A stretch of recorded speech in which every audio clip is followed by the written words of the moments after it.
आइए।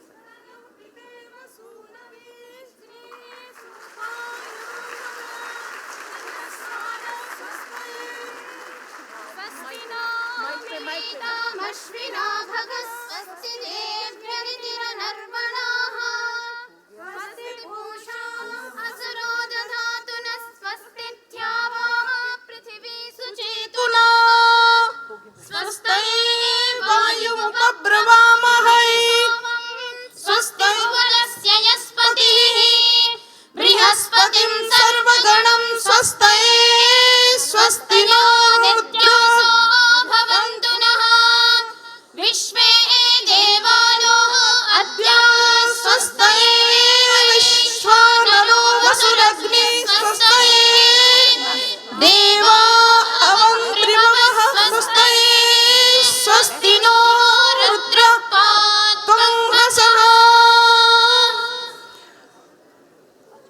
कार्यक्रम की शुरुआत जैसा महानुभावों का हमारा प्रोटोकॉल सेट है, एक बार अपने स्थान पे खड़े हो जाएं। हम राष्ट्रगान करेंगे। राष्ट्रगान के लिए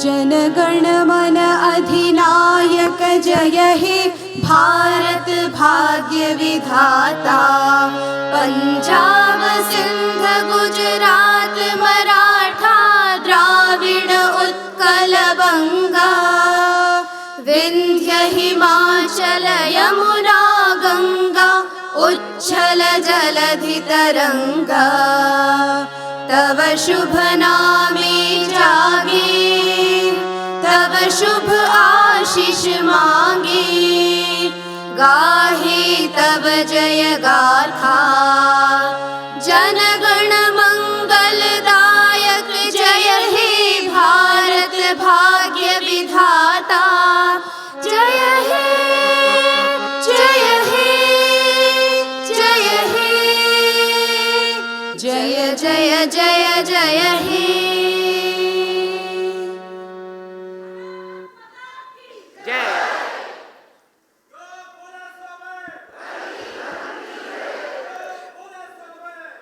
मैं मंच पर उपस्थित सभी महानुभावों से निवेदन करूंगा, आज के इस दीक्षांत समारोह कार्यक्रम की दीप प्रागट्य कर हम उसकी शुरुआत करेंगे और साथ में वेद मंत्रों का पाठ हमारी कुल की विदुषी बहनें करती रहेंगी।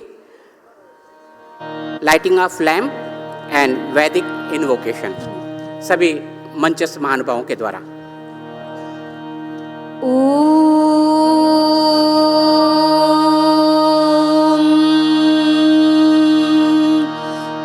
अग्निवीणे पुरोहितं यज्ञस्य देववृत्विजम् होतारं रत्नधातमम् अग्निः पूर्वेभिर्षिभिरेड्यो नूतनैरुत स देवान् एह वक्षति अग्निना रयिमश्नवत्पोषमेव दिवे दिवे यशसं वीरवत्तमम् अग्नेयै यज्ञमध्वरं विश्वतः परिभूरसि स इद्देवेषु गच्छति अग्निर्होता कविक्रतुः सत्यश्चित्रश्रवस्तमः देवो देवेभिरागमत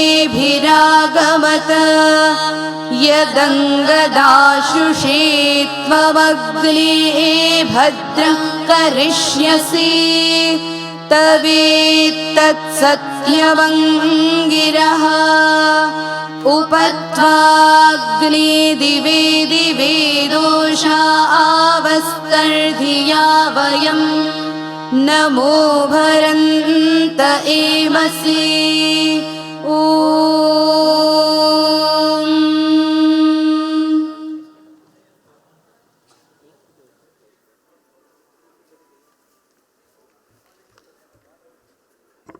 दीप प्रागट्य के साथ ही दीक्षांत समारोह की परंपरा को उसका पालन करते हुए विद्यालय की विदुषी बहनें कुल गीत प्रस्तुत करेंगी।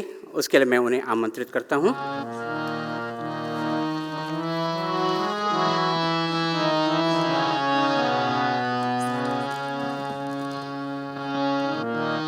वंदना हे जगत जननी, वंदना हे जग विधाता, वंदना हे वेद माता, वंदना वरदायिनी मां, वंदना।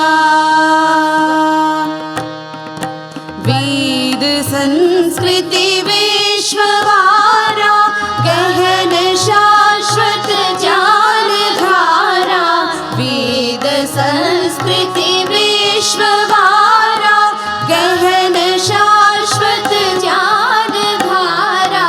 ईश है आशीष दो, वीश है आशीष दो, वेदमय जीवन हमारा, वेदमय जीवन हमारा। भक्ति शक्ति प्रदायिनी मां, वंदना वरदायिनी मां, वंदना।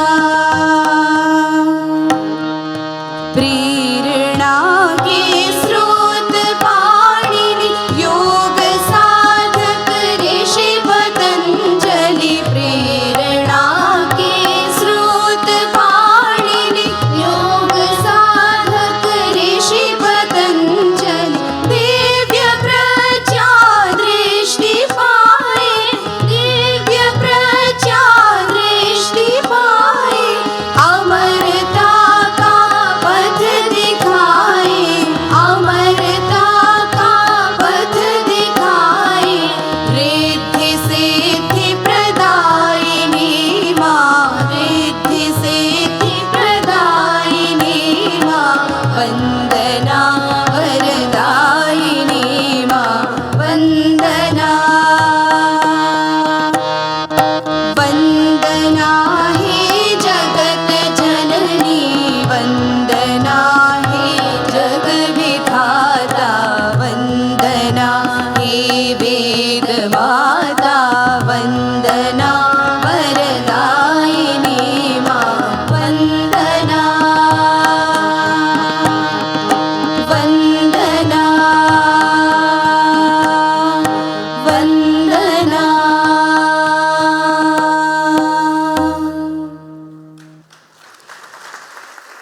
वेद माता के वंदना का गुलगीत इन विदुषी बहनों ने प्रस्तुत किया।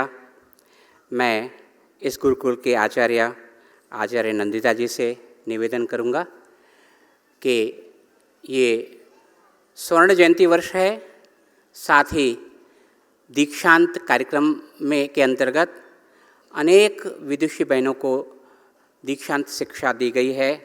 दीक्षांत समारोह के अंतर्गत वे आएंगी और अपने उद्बोधन को यहाँ प्रस्तुत करेंगे।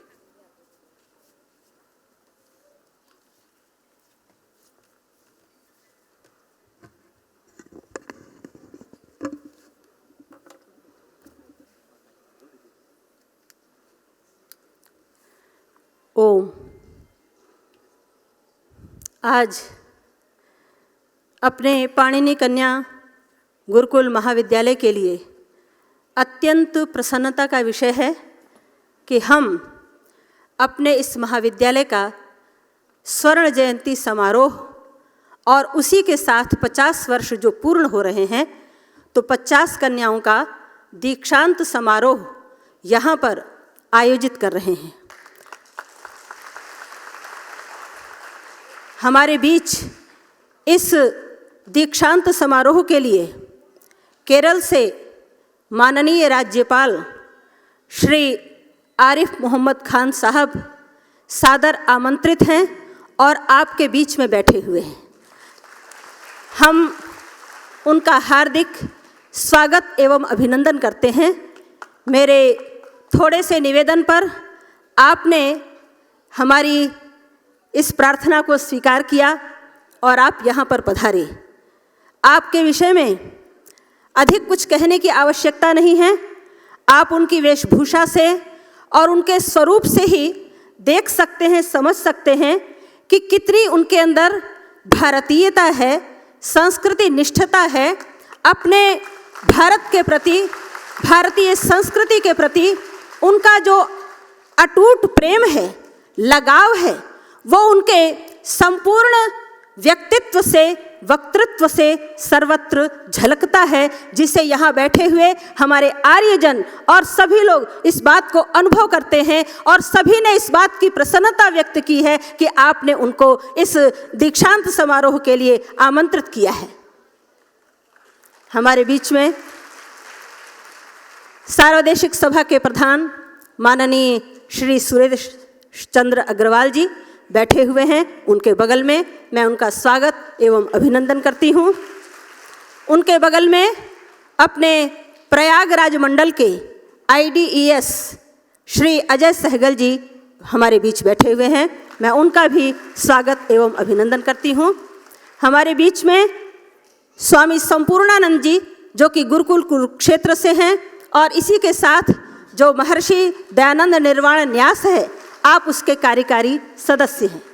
और सबसे अंत में आप देख रहे हैं एक भव्य व्यक्तित्व जो कि गुरुकुल कांगड़ी विश्वविद्यालय हरिद्वार के कुलपति हैं, सुयोग्य हैं, विद्वान हैं और इनका नेतृत्व, इनका प्रशासन बहुत अच्छा रहता है। जहाँ भी जाते हैं, जिस पद पर भी जाते हैं, उसको वो पूरे व्यक्तित्व के साथ जीते हैं और लोगों को अपने अनुकूल बना करके रखते हैं। मैं माननीय राज्यपाल महोदय को ये विदित कराना चाहती हूँ कि अपना पाणिनि कन्या महाविद्यालय जो कि पूर्ण रूप से गुरुकुलीय शिक्षा पद्धति पर आधारित है, जो मध्यकाल में लोग गुरुकुल शिक्षा को भूल गए थे, महर्षि देव दयानंद ने उस परंपरा को फिर से हमारे सामने उसका उद्धार किया और उस गुरुकुलीय परंपरा में अनेक गुरुकुल अपने आर्य समाज के द्वारा कन्याओं के और लड़कों के खोले गए। उसी परंपरा में पूर्ण आर्ष पद्धति से युक्त ये कन्या महाविद्यालय है, जहाँ पर वेद को समझने के लिए, क्योंकि वेद ही हमारा आदिम संविधान है। हम मनुष्यों को परमेश्वर ने सृष्टि के आदि में इस धरती पर भेजा तो वो संपूर्ण ब्रह्मांड का अधिपति है और उसने एक संविधान देकर के हमें भेजा कि मनुष्यों अपने जीवन को चलाओ, इस संविधान के अनुसार चलाओगे तो सदा सुखी रहोगे, सदा पुण्यात्मा रहोगे, सदा तुम इस धरती को स्वर्ग बना करके रखोगे। लेकिन काल है, धीरे धीरे ये अपना देश भी आक्रांताओं से आक्रांत हुआ, जिसका महर्षि देव दयानंद ने पुनरुद्धार किया और उसी परंपरा में मैंने बताया ये अपना गुरुकुल महाविद्यालय, जहाँ पर वेद एवं वैदिक संस्कृति की रक्षा करना ही ये कन्याओं में उस संस्कृति को पनपाना, उनको सर्वांगीण शिक्षा देना इस महाविद्यालय का उद्देश्य है। इसकी जो संस्थापिका थी सम्मान्या महियसी वेद विदुषी मणि, वो वेद गार्गी सुलभा की परंपरा में लोग उनको याद करते हैं। कभी जब हमारे यहाँ का भारत का इतिहास लिखा जाता है तो उसमें गार्गी सुलभा का नाम, जो कि भरे हाल में, भरे सभा में और बड़े बड़े विद्वानों के बैठे रहते हुए भी वहाँ पर शास्त्रार्थ करने का साहस रखती थी, वो उनका पांडित्य था। और वही पांडित्य इस युग में धरती पर यदि किसी ने देखा है तो वो आचार्य डॉक्टर प्रज्ञा देवी जी और उनकी छोटी बहन के रूप में देखा हुआ है।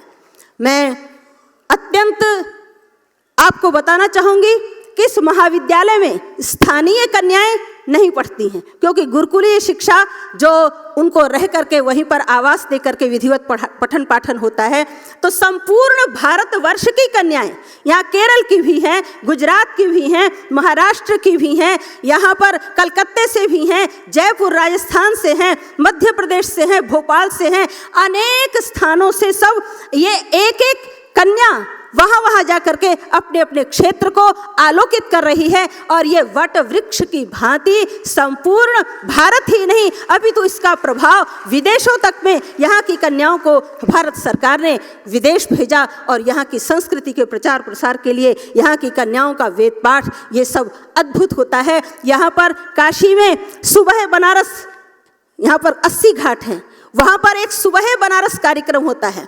उस सुबह बनारस कार्यक्रम की शुरुआत अपने पाणिनि कन्या महाविद्यालय की इन ऋषिकाओं के द्वारा होती है, जो वहाँ जाकर के वेद मंत्रोच्चारण करती हैं और प्रातःकाल उठ करके वहाँ पर देव यज्ञ करती हैं, जिसमें अनेक हमारे नेता और आर्यजन और सभी प्रकार के हिंदू जिनको कहते हैं, हम सभी सनातनी वहाँ पर उपस्थित होते हैं। कोई भी यज्ञ में किसी का विरोध नहीं है, मनुष्य मात्र को यज्ञ करने का अधिकार है।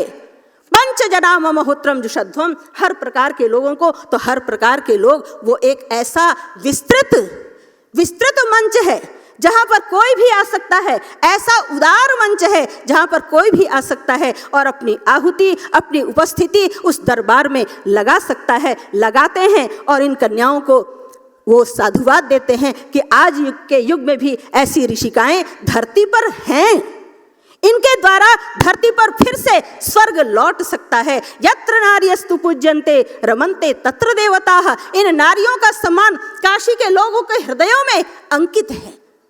काशी के प्रत्येक, यहाँ पर सभी लोग उपस्थित नहीं हो सके हैं, लेकिन ये स्थिति थी कि ये हॉल खचाखच भर जाता है, लेकिन कुछ राजनीतिक ऐसी परिस्थितियाँ पैदा हुई हैं कि लोग अपने अपने स्थानों पर बिजी हैं, यहाँ पर उपस्थित नहीं हो सके हैं, लेकिन उन सबके हृदयों में पाणिनि कन्या महाविद्यालय का नाम अंकित है। यहाँ के क्रियाकलाप, यहाँ की संस्कृति, यहाँ की शिक्षा, यहाँ की दीक्षा।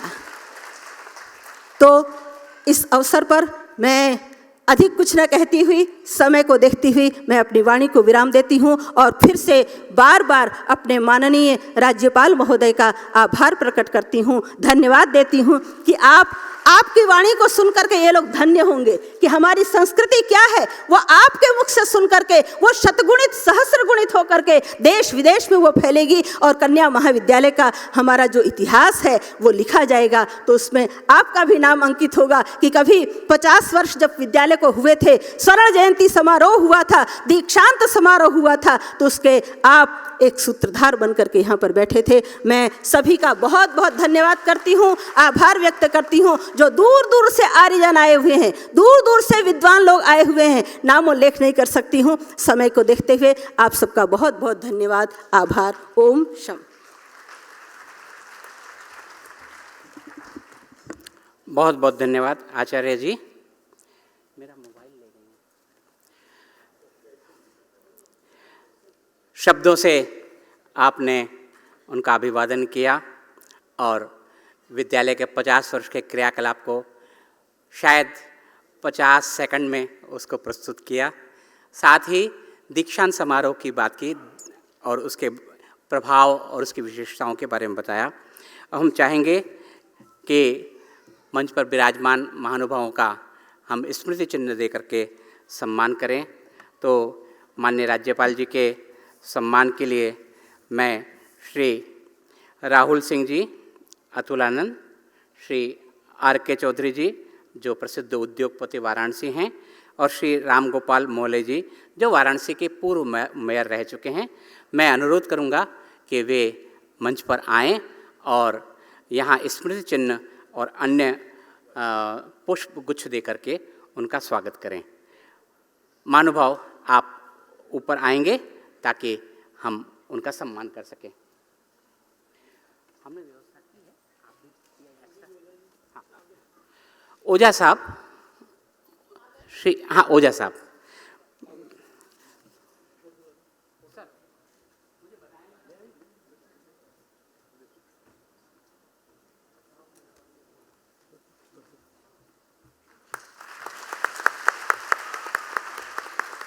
श्री सुनील ओझा साहब जो सह प्रभारी बीजेपी उत्तर प्रदेश हैं, उनसे करबद्ध प्रार्थना है कि मंच पर पधारें।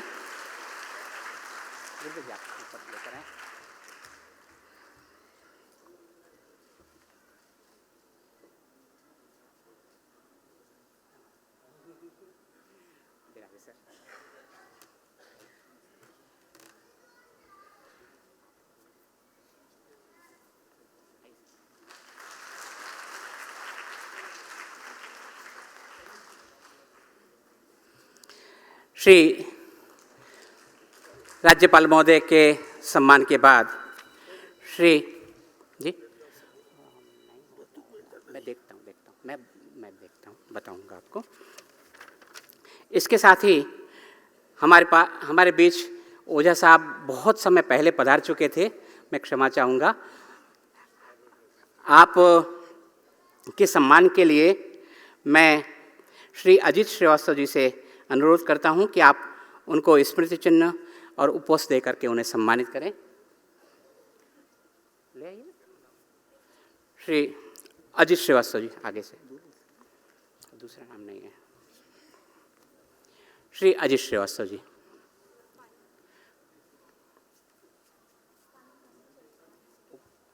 उपस्थित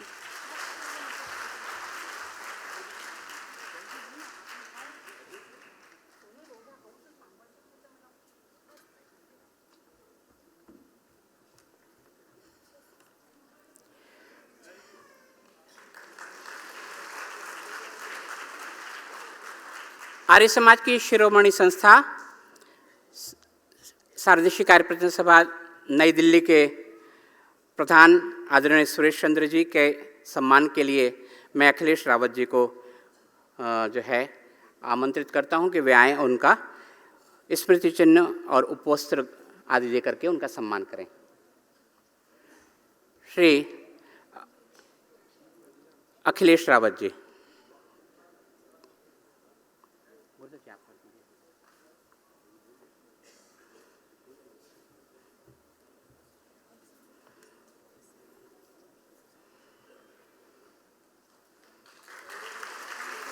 उपस्थित दिया करो ना।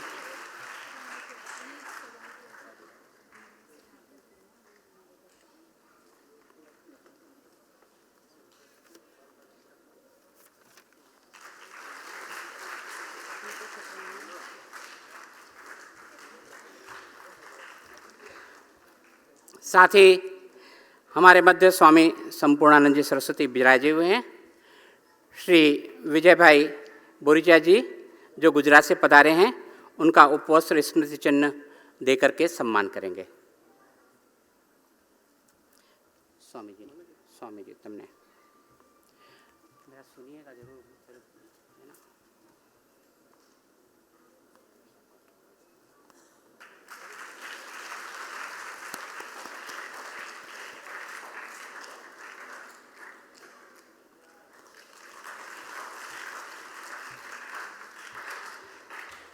श्री अजय सहगल जी जो इंडियन डिफेंस एस्टेट ऑफिसर हैं, श्री सौरभ श्रीवास्तव जी उनका सम्मान करेंगे।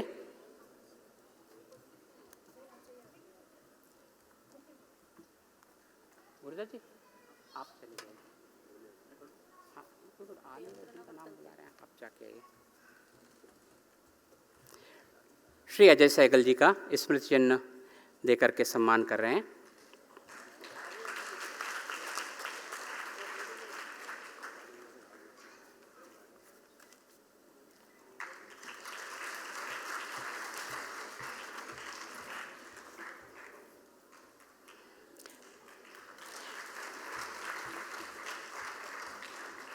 गुरुकुल कांगड़ी के वाइस चांसलर प्रोफेसर रूप किशोरी शास्त्री का विजय भाई स्मृति चिन्ह देकर के सम्मान करेंगे।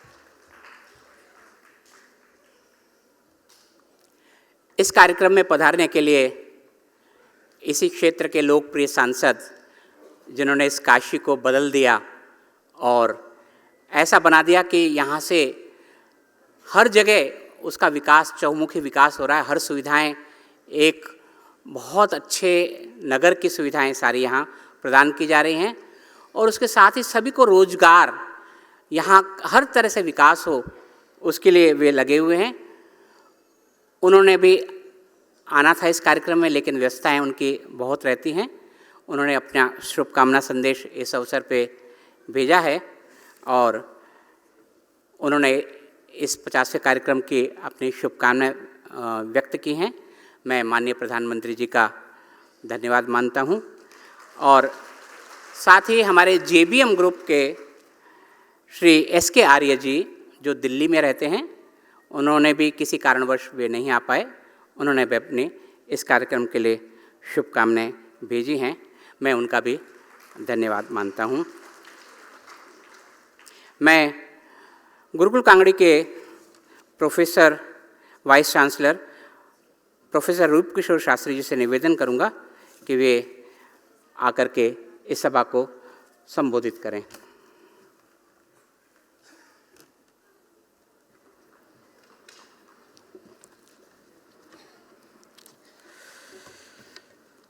महामहिम राज्यपाल महोदय, मंच पर विराजमान समस्त प्रतिष्ठित एवं श्रद्धेय महानुभाव, इस दीक्षांत समारोह की समस्त पुरोधा स्वरूप कुलपुत्रियों, देवियों, सज्जनों और प्रिय छात्रों, आज अत्यंत गौरव और इतिहास का क्षण है जब विद्वानों में शिरोमणि राज्यपाल सभी इस देश के जो गणमान्य रहे हैं, उनमें आप अपने वैदुष्य के क्षेत्र में प्रखर,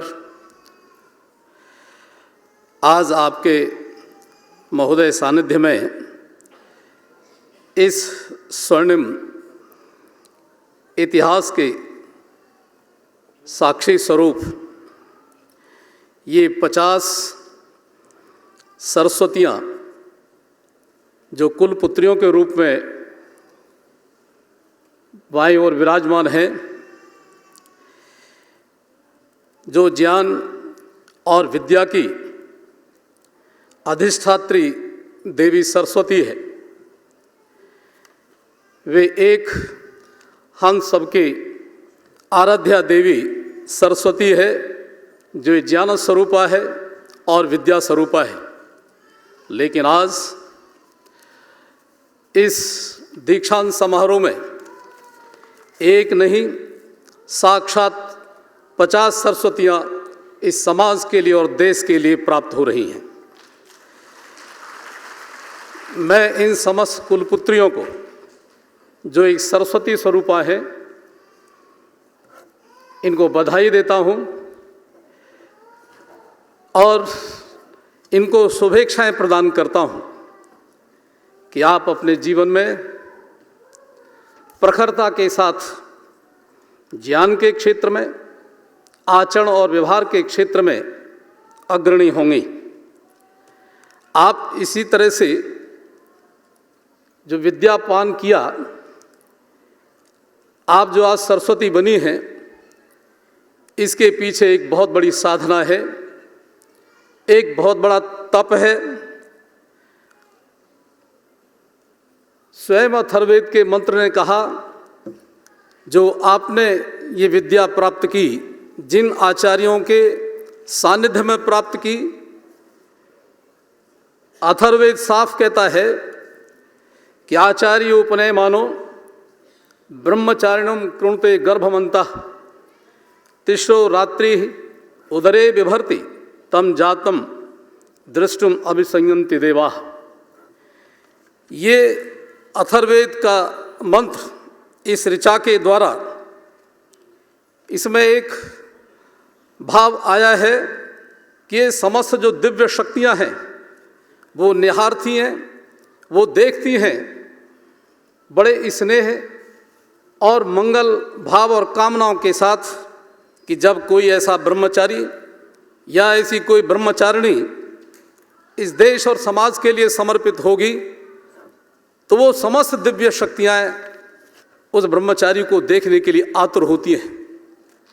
और मैं इन कुलपुत्रियों को, इन सरस्वतियों को, ये जो आपके समक्ष देश देशांतर से और इतने विद्वत वरेण्य विराजमान हैं आपको आशीर्वाद देने के लिए, ये सभी आपको निहार रहे हैं, आपको देख रहे हैं उस आशा भरी दृष्टि के साथ, उन समस्त मंगल इच्छाओं के साथ कि आप देश का वैदुष्य के क्षेत्र में, समाज के क्षेत्र में, देश की उन्नति के लिए राष्ट्रभक्ति के साथ, देशभक्ति के साथ आप अपना संपूर्ण योगदान देंगे। ये समस्त देवी परिषद विराजमान है, ये देवी सभा, ये देवी परिषद आपको आशीर्वाद दे रही है। स्वयं केरल से महामहिम राज्यपाल महोदय, जिनकी वाक में एक तेजस्विता है, वैदुष्य है, ये आपको इस तरह से आशीर्वाद देने के लिए उस राज्य से यहाँ पर उपस्थित हुए हैं। ये एक इतिहास है, ये 50वां वर्ष, ये स्वर्णिम वर्ष है और पाणिनि कन्या महाविद्यालय के इतिहास में, उसके पन्नों में, उसके अध्यायों में ये एक स्वर्णिम इतिहास हमेशा हमेशा के लिए आज जुड़ रहा है। इसके लिए हम सभी लोग साक्षी हैं और हम धन्य हैं कि जहां आज 50 में इस स्थापना दिवस के अवसर पर ये 50 कुलपुत्रियां, ये 50 सरस्वतियां इस देश के लिए मिल रही हैं। इससे बड़ा योगदान इस पाणिनि कन्या महाविद्यालय का और क्या हो सकता है, ये अद्भुत है। मैं नंदिता शास्त्री जी से यही अनुरोध करता हूं कि आपने जिस तपस्या के द्वारा, जिस अपने सानिध्य, पावन सानिध्य के द्वारा इन कुलपुत्रियों को जो आज दीक्षित हो रही हैं तैयार किया है, ये एक देशभक्ति है। जहाँ ये सरस्वती भक्ति है, ये देशभक्ति है। और आज आपने सभी के समक्ष इस देशभक्ति का आदर्श प्रस्तुत किया है। और ये सभी कन्याएं, ये सभी कुलपुत्रियां, ये मानक हैं, ये ज्ञापक हैं इस बात की कि हम ऋषिकाओं की कोटि में हैं। कुछ मध्यकाल में इन पुत्रियों को पढ़ने का वेद में अधिकार ऐसा कहते कि नहीं है, लेकिन 19वीं शताब्दी के उत्तरार्ध में महर्षि दयानंद ने एक वरदान दिया इन देवियों के लिए, इन कुलपुत्रियों के लिए, इन पुत्रियों के लिए और देश के प्रत्येक समाज के उन लोगों के लिए जो वेद के ही आधार पर उन्होंने ये कहा था कि यथे माम वाचम कल्याणीम आवदानी जनेभ्यः ब्रह्मराजन्याभ्याम चार्याय शूद्राय। उन्होंने स्पष्ट उद्घोष किया कि वेद को पढ़ने का सभी को अधिकार है, देवियों को भी अधिकार है, सभी वर्गों को भी अधिकार है। ऐसा क्रांतिकारी संदेश, एक ऐसा क्रांतिकारी आंदोलन जिस यतिवर ने दिया था, आज हम उसको साकार देख रहे हैं इन कुलपुत्रियों के रूप में, इन सरस्वतियों के रूप में। आओ हम लोग सभी इनको आशीर्वाद दें, इनको मंगल कामनाएं दें। धन्यवाद।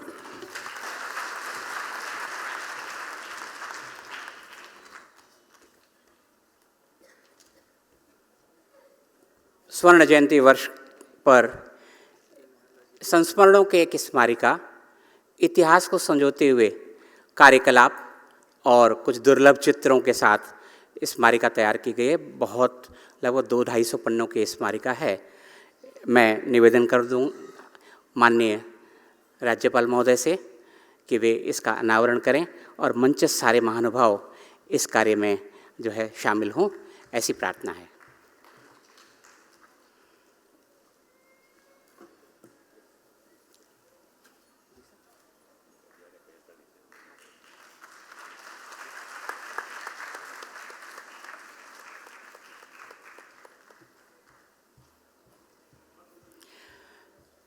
माननीय राज्यपाल महोदय ने इस स्मारिका का विमोचन किया है। हम सब एक बार करताल ध्वनि से अपनी खुशी व्यक्त कर रहे हैं।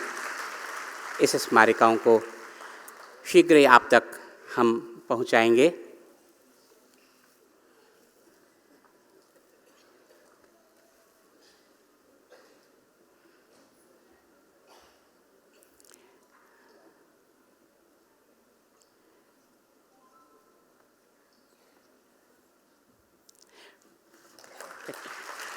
माननीय राज्यपाल महोदय ने इस स्मारिका का विमोचन किया है। उनका बहुत बहुत हम पाणिनि कन्या गुरुकुल की ओर से उनका हृदय से धन्यवाद करते हैं। माननीय राज्यपाल महोदय के उद्बोधन के लिए हम सब लालायित हैं। इससे पूर्व इस हमारे माननीय प्रधानमंत्री जी के मिशन को परिणित करने के लिए, उसको कार्य रूप देने के लिए जो दिन रात अहर्निश लगे हुए हैं, माननीय सुनील ओझा साहब, सह प्रभारी बीजेपी उत्तर प्रदेश, उनसे मेरी प्रार्थना है कि वे इस अवसर पे अपने आशीर्वचन दें। माननीय सुनील ओझा साहब।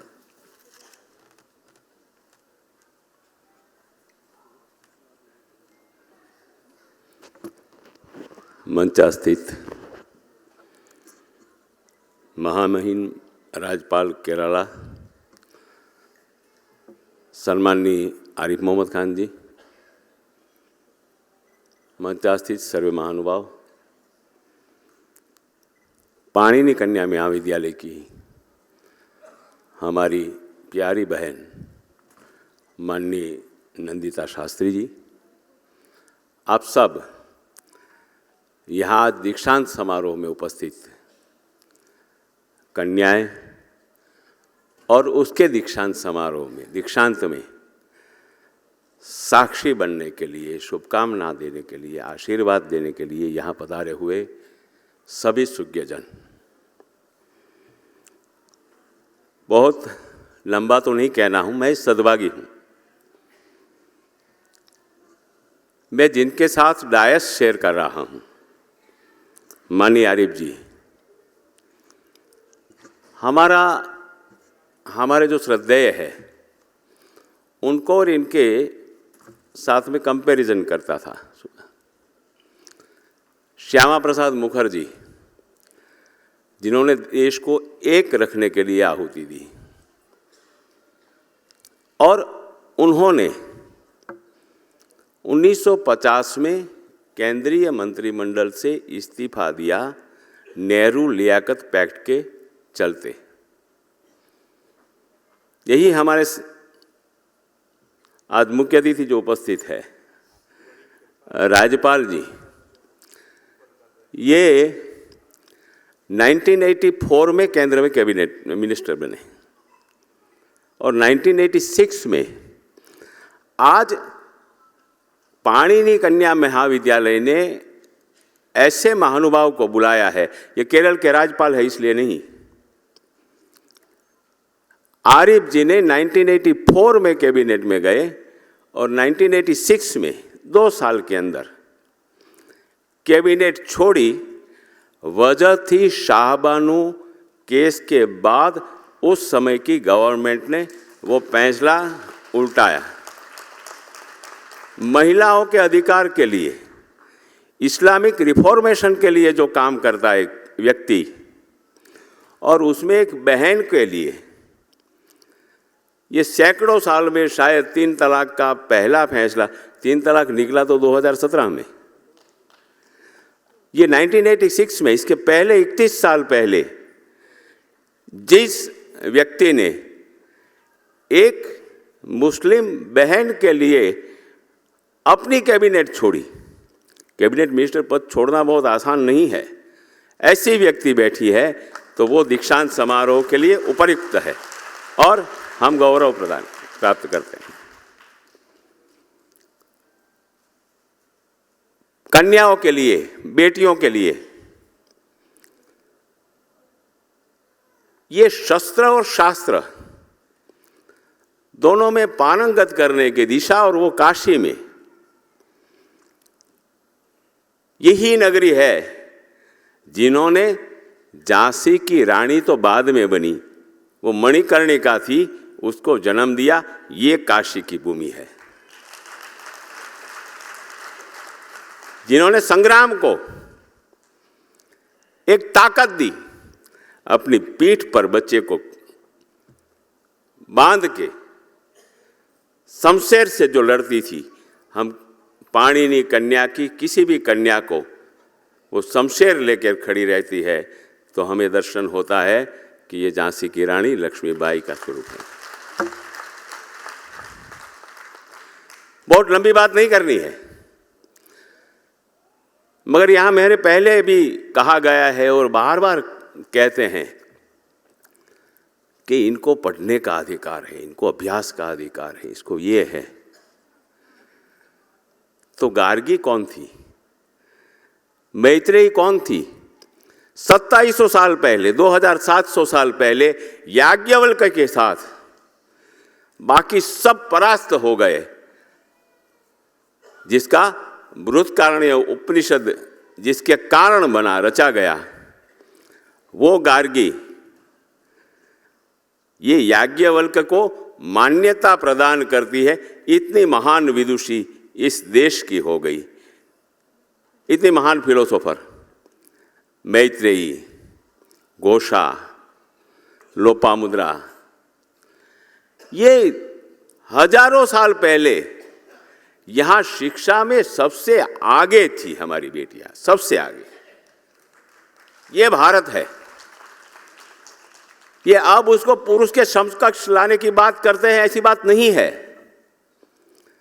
और यहां जब ये शिक्षा मिलती है, दीक्षा मिलती है, ये प्रशिक्षण मिलता है, तलवार, भाला, छुरी, इसके साथ साथ संगीत, इसके साथ साथ शिक्षा, इसके साथ साथ जिसका जिस कर्मकांड पर पुरुषों का अधिकार रहा है, वो कर्मकांड पर अधिकार और उसकी शिक्षा दीक्षा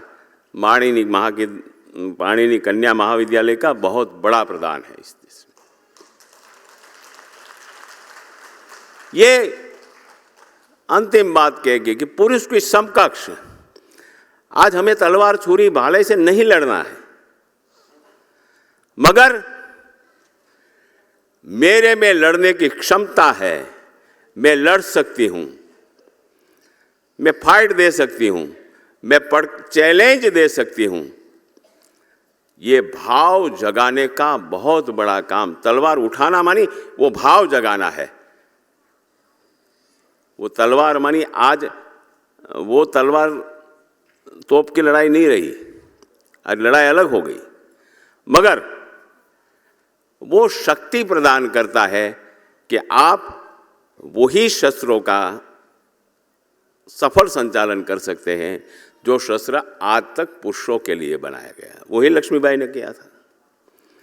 तो ये शिक्षा दीक्षा और शस्त्र शास्त्र के साथ यहाँ जो काम हो रहा है, ये प्रधानमंत्री जी ने तो शुभकामनाएं दी है, उनकी इच्छा भी रही, पहले भी एक कार्यक्रम में वहाँ तक लाने की इच्छा रही, आपका प्रदर्शन भी उनके पास हो, बट किसी न किसी वजह से ये कार्यक्रम पीछे ही पीछे आ रहा है। मगर आज ये आरिफ जी ये दीक्षांत समारोह में उपस्थित है, उनकी उपस्थिति में हम सब यहाँ ये कन्याओं को आशीर्वाद दें और उनके कैरियर के लिए, उनके भविष्य लिए, उनके जीवन के लिए शुभकामनाएं दे। अस्तु। भारत माता की जय।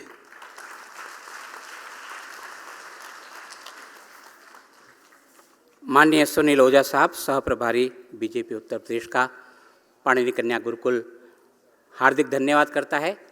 और उन्होंने इतिहास के पन्नों को लगभग 40 वर्ष पूर्व की घटना को याद करा के पूरी घटना हमें तरोताज़ा कर दी।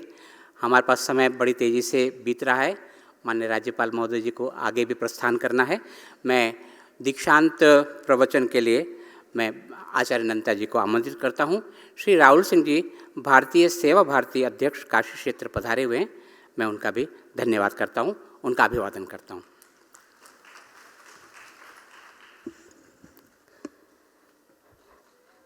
हमारी परंपरा रही है कि दीक्षांत के समय, वैसे तो दीक्षांत शब्द थोड़ा सा अटपटा सा है, क्योंकि फिर भी ब्रह्मचर्य की जो दीक्षा दी गई थी उसके बाद ये अगले आश्रम में प्रवेश की अधिकारी इनको घोषित किया जाता है, इस रूप में इनका दीक्षांत हो रहा है।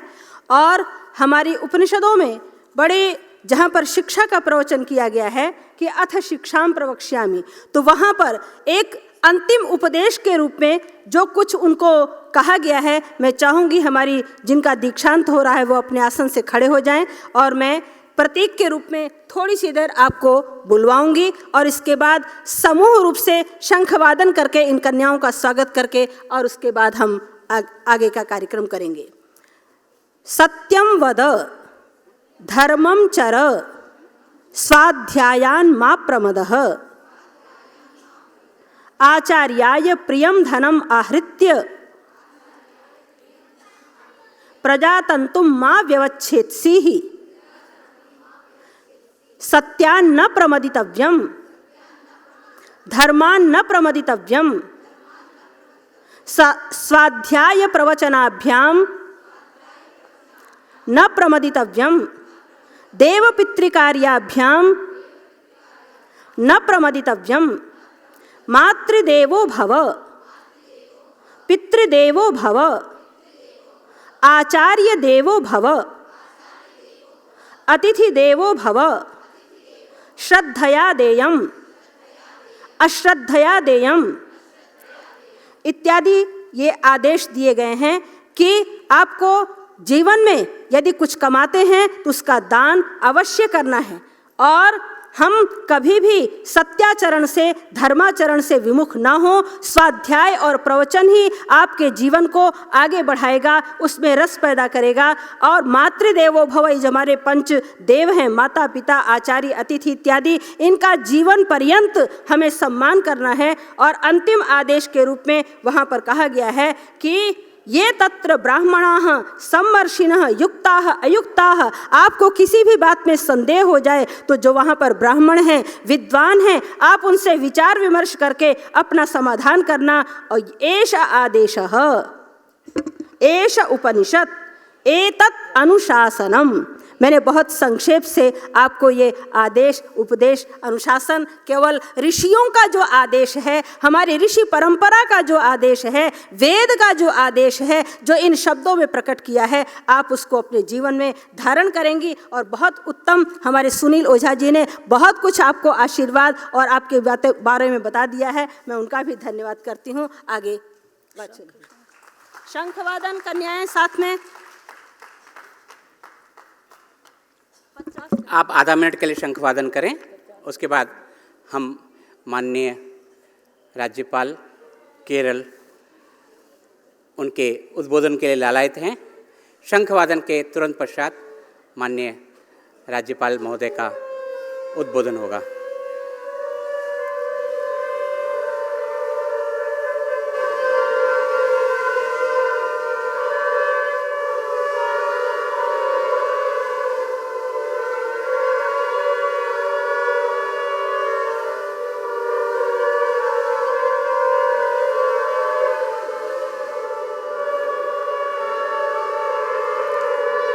अलम। रोमांचकारी एक माहौल आपने प्रस्तुत किया, बहुत बहुत धन्यवाद। माननीय श्री सुरेश चंद्र अग्रवाल जी, श्रद्धेय स्वामी संपूर्णानंद जी, प्रोफेसर रूप किशोर शास्त्री जी, श्री अजय सहगल जी, श्री सुनील ओझा जी, वो बाद में आए हैं, श्री सुनील ओझा जी, श्री अजय सहगल जी, यहाँ पर मौजूद सभी, हमारे केरला में कहते हैं सहोदरी सहोदरन मारे, और फैकल्टी के मेंबर जो यहाँ गुरुजन हैं और जो छात्रगण हैं और जिनको आज डिग्रियाँ मिली, मैंने जानबूझ के नाम नहीं लिया है आचार्य नंदिता जी का, इससे कि मेरी समझ में ही नहीं आ रहा कि मैं उनको कैसे धन्यवाद दूं। कोई शब्द सच में शब्दों में ये धन्यवाद अदा नहीं हो सकता। मुझे ये कल्पना भी नहीं थी कि गुरुकुल के बारे में भी कल्पना नहीं थी, और अपनी अज्ञानता को स्वीकार करने में कोई कठिनाई नहीं है कि आपके गुरुकुल से परिचित था, मैं आपके गुरुकुल से परिचित ही नहीं था। कन्याओं के लिए गुरुकुल हैं, और एक नहीं है, कई हैं। बहुत ही सुखद आभास हुआ है यहाँ। और चूँकि बहुत कम उम्री से सार्वजनिक जीवन में तो आदत है, थोड़ी स्वागत भी होते, विरोध भी होता है, गलतफहमी में मत रहिएगा। विरोध भी होता है। इसी काशी में मतलब इस नगरी ने बड़ा सम्मान दिया। जो मैं अपने नाम से तो वो उपाधि लेना भी अच्छा नहीं है, जो विद्वत परिषद ने मुझे अब से 10-12 साल पहले यहाँ बुला के जो उन्होंने सम्मान दिया था। BHU में आया हूँ, अनेकों बार आया हूँ, लेकिन इसी काशी में मेरे ऊपर हमला भी हुआ है। और माननीय चंद्रशेखर जी, हमारे पूर्व प्रधानमंत्री, वो इतना गुस्से में आ गए। और मज़ेदार बात ये थी कि वो हमला कराने वालों में खुद उनकी पार्टी के एक सदस्य शामिल थे, कि उन्होंने जो उनकी शक्ल देखी तो गाड़ी रुकवा दी, और पुलिस वाले ये कहते थे तेज़ी से निकालें, मगर उन्होंने रुकवा दी और खुद डंडा लेके उन लोगों के पीछे भागे और मुझसे कहा कि तुम मत गाड़ी से उतरना।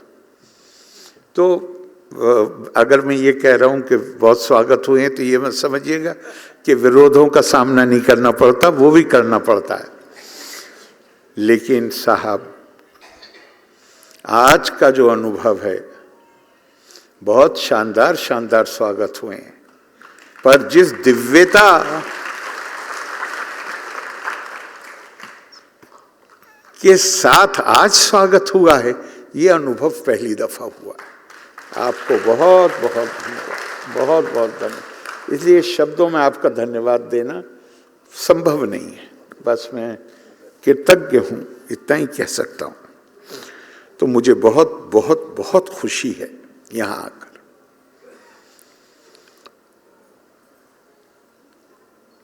और मैंने अभी गौर से पढ़ा तो माननीय प्रधानमंत्री जी के संदेश में भी वो बात लिखी हुई, लेकिन इससे पहले माननीय प्रधानमंत्री जी ये बात कह चुके हैं कि अब समय आ गया है जब हम नारी विकास या नारी शक्ति के विकास की बात करना बंद करें। नारी नेतृत्व में शक्ति का विकास करें।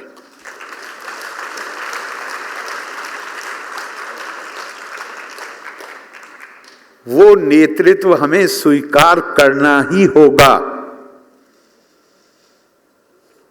और नेतृत्व अकेले ये नहीं है कि कौन किस पद पर आसीन, इसको ही नहीं कहते। हमारे यहाँ जो पिछड़े हुए जो दुनिया में जो दौड़ है विकास और प्रगति की, उसमें जो पीछे रहे, उनके यहाँ उन्होंने समझा कि सिर्फ पद, कोई राजनीतिक पद जो है, ये सशक्तिकरण की पहचान है। नहीं, बहुत सारे क्षेत्र। आप अच्छा कहीं मत जाइए, अपनी प्राचीन परंपरा को देखिए। जो बुनियादी आस्था है, विश्वास है, वो तो यही है ना कि एको देवा सर्वभूतेषु गूढ़ा, सर्वव्यापी सर्वभूतांतरात्मा, कर्म प्रधान सर्वभूताधिवासी, यही कल्पना है ना। साक्षी चेता केवलो निर्गुणश्च, यही है ना। लेकिन विद्या का नेतृत्व मां सरस्वती के हाथ में, वैभव धन बल वो मां लक्ष्मी के हाथ में, शक्ति मां शक्ति अपने आप में एक वो अलग एंटिटी जी, अलग पहचान के साथ। तो समाज में विभिन्न क्षेत्रों में हम कार्य करते हैं, उसमें नेतृत्व की आवश्यकता होती है। और हमारे प्रधानमंत्री जी कह रहे हैं कि नारी के नेतृत्व में शक्ति का विकास। और ये मैं आपसे कहूं, शक्ति अपने आप में स्त्रीलिंग है।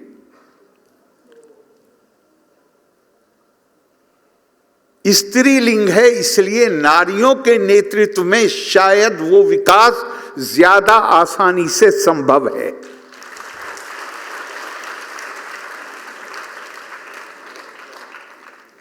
और मुझे बड़ी खुशी हुई देख के यहां जो कहा, उसको ये हमारा एक वैचारिक संकट है, आपने उसे साफ कर दिया। शस्त्र और शास्त्र, मुझे नहीं पता था यहां आने से पहले। ये अबला का की कल्पना आ कहां से गई? उसे अबला हमने बनाया है, वो सबला है। मॉडर्न साइंस कह रही है, मॉडर्न आधुनिक विज्ञान कह रहा है कि महिला के अंदर जो रोगों से लड़ने की प्रतिरोधक शक्ति होती है वो पुरुषों से कहीं ज्यादा है।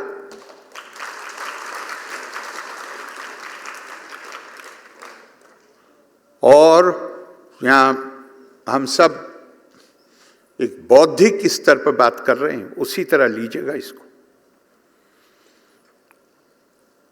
ये हॉल है, आपके कार्यक्रम से पहले इस हॉल की सफाई की गई होगी, और कार्यक्रम ना भी हो तो भी हफ्ते में 1 या 2 बार, अगर ये हॉल में मकड़ी के जाले आप नहीं चाहते हैं तो आपको 1-2 बार सफाई करनी पड़ती है। हमें अपने शरीर की सफाई करनी पड़ती है। कहीं जलवायु ऐसी है कि एक बार नहाने से काम चल जाता है, कहीं जलवायु ऐसी है कि 2 बार नहाना जरूरी होता है। क्यों? समय के साथ हर चीज पर गर्द आती है, मैल आता है, उस मैल को साफ करना जरूरी होता है। ये मैल विचारों में भी आता है। चाहे जितने क्रांतिकारी और चिरजीवनी सिद्धांत हो, उनमें भी आता है। इसीलिए मैं तो कहीं दुनिया की बात नहीं करता, अपने देश की बात करता हूं।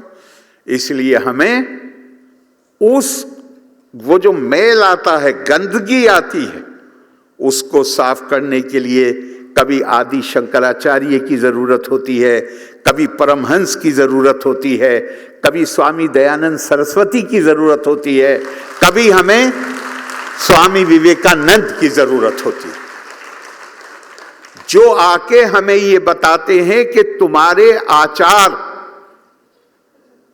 गर्द पड़ जाने के कारण तुम्हारे विचारों से हट गए हैं, और वो हमें लौट के उस पर लाते हैं। और यहां पे मैंने पहले ही कहा कि हम ये बात बौद्धिक स्तर पर कह रहे हैं, इसलिए उसी स्पिरिट में लीजिएगा। हम बाहर की सफाई कर लेते हैं। प्रकृति ने केवल महिला को ऐसा बनाया है कि हर महीने उसकी आंतरिक सफाई भी हो जाती, पुरुष को नहीं बनाया ऐसा। महिला को बनाया है प्रकृति ने, तो महिला अंदर से भी शुद्ध है और बाहर से भी शुद्ध। ये प्रकृति का नियम है। तो नेतृत्व क्यों नहीं, मुझे नेतृत्व स्वीकार, जो मुझसे ज्यादा शुद्ध है उसका नेतृत्व स्वीकार करने में मुझे क्या दिक्कत है? मुझे हरगिज कोई दिक्कत नहीं। और जैसा मैंने कहा, मुझे नहीं पता था कि शस्त्र शास्त्र, हमारे यहाँ ये भी बहस, भारत तो अहिंसा की बात करता है, तो भारत में शस्त्र काहे के लिए, भारत में फौज काहे के लिए, पुलिस काहे के लिए? भाई एक आदर्श स्थिति है, अहिंसा परमो धर्मा। क्यों? हमने महाभारत देखी है, हमने बताया कि हारने वाला तो रोता ही है, जीतने वाला भी रोता है।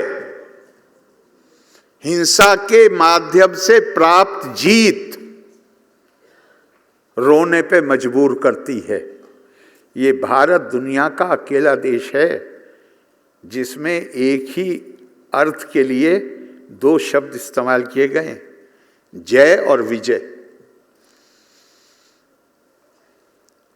अभी आपने राष्ट्रगान पढ़ा, जय हो जय हो जय हो। विजय जब आप दूसरे को हराते हैं, जय जिसमें हारता कोई नहीं, सबकी जीत होती।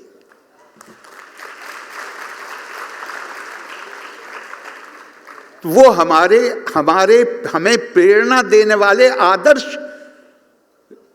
जो हमारे चिंतक थे, जो हमारे थॉट लीडर थे, हमारे ऋषि थे, उन्होंने हमें ये वाक्य दिए हैं हमें प्रेरणा देने के लिए। लेकिन उन्होंने हमसे ये नहीं कहा कि वास्तविकता से अपना मुंह मोड़ लो। वास्तविकता यह है कि संसार में हिंसा है। हम सबको, हर व्यक्ति को प्रकृति यान्ति भूतानि, हर व्यक्ति अपनी प्रकृति के अनुसार व्यवहार करता है। आप ट्रेनिंग दे सकते हैं, प्रशिक्षण दे सकते हैं, प्रकृति नहीं बदल सकते। और हर प्रकृति पर लोग पैदा होते हैं। तो अहिंसा का रास्ता आपको ये नहीं सिखाता है कि ऐसे लोगों के सामने आप नतमस्तक हो जाइए। नहीं, दुनिया की हर संस्कृति में आत्मरक्षण का हक हासिल है।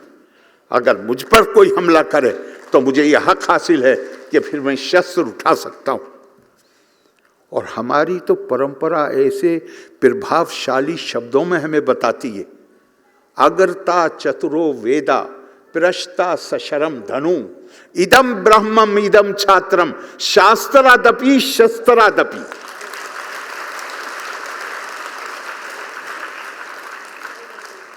पहला काम तो है वो जो आपने किया है, जिसको आज रिकॉग्नाइज किया गया है, आपको डिग्रियां दी गई। पहले तो अपने आप को शिक्षा के माध्यम से ज्ञान प्राप्त कीजिए।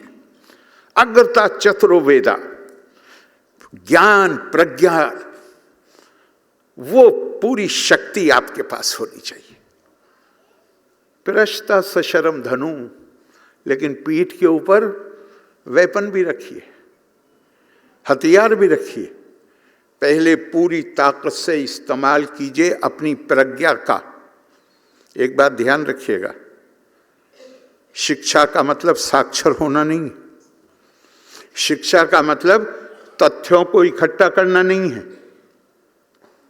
शिक्षा का मतलब है इंसान के, बल्कि मैं अपने शब्दों में नहीं, मैं स्वामी विवेकानंद के शब्द प्रयोग करना चाहूं।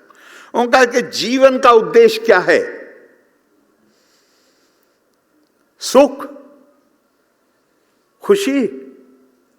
उनका अगर जीवन का उद्देश्य अपनी खुशी और अपना सुख है, तो फिर मैं सुखी होने के लिए और खुश होने के लिए अगर आपको दुखी करूं तो कौन मुझे रोक सकता है? फिर मुझे हक है इसलिए कि अगर मेरे जीवन का उद्देश्य अब मेरी खुशी है तो मैं आपको दुखी करूं तो कौन रोके मेरे ऊपर? उनका जीवन का उद्देश्य खुशी नहीं है, सुखी होना नहीं है। जीवन का उद्देश्य है ज्ञान प्राप्त करना। और ज्ञान का क्या उद्देश्य है? एक ही स्पीच में नहीं है, दोनों ही अलग अलग जगह हैं। मगर मुझे ऐसा इतने शक्तिशाली विचार लगता है ये, कि किसी दूसरी जगह कहते हैं कि ज्ञान का उद्देश्य क्या है, तो मैं उन्हीं के शब्द प्रयोग करके अनुवाद करूंगा। उन्होंने कहा कि the purpose of knowledge is to find unity amidst diversity. बहुधा और विविधता जो हमें सर्वत्र नजर आती है, उसके बीच में एकता की जो एकात्मता है उसको तलाश करना, इसे ज्ञान कहते हैं। और मुझे बताया गया कि 15 मिनट ऑलरेडी हो गए, इससे मैं ज़्यादा समय नहीं लूँगा आपका। आप लोग सुबह से बैठे हैं, लेकिन गुरुदेव ने भारत की पहचान क्या, आपको अभी हमारी बहन आचार्य ने आपको एक ओथ दिलाई। डॉक्टर राधाकृष्णन कहते हैं कि मुझसे किसी ने पूछा कि मैं दीक्षांत भाषण देने जा रहा हूँ किसी मॉडर्न यूनिवर्सिटी में, गुरुकुल में नहीं, तो क्या बोलूँ? उन्होंने कहा, दुनिया में आज तक इससे अच्छा दीक्षांत भाषण कोई और है नहीं, सत्यम वद धर्मम चर। इससे पावरफुल कोई दीक्षांत भाषण, ये डॉक्टर राधाकृष्णन कह रहे हैं, इससे पावरफुल दीक्षांत भाषण कोई हुआ ही नहीं। क्यों? क्योंकि इसका जो संदेश है वो तो एक मिनट भी पूरा नहीं लगता ना इसको पढ़ने में, लेकिन इस पर इसको अपनी जीवन में उतारने में पूरा जीवन खप जाता है।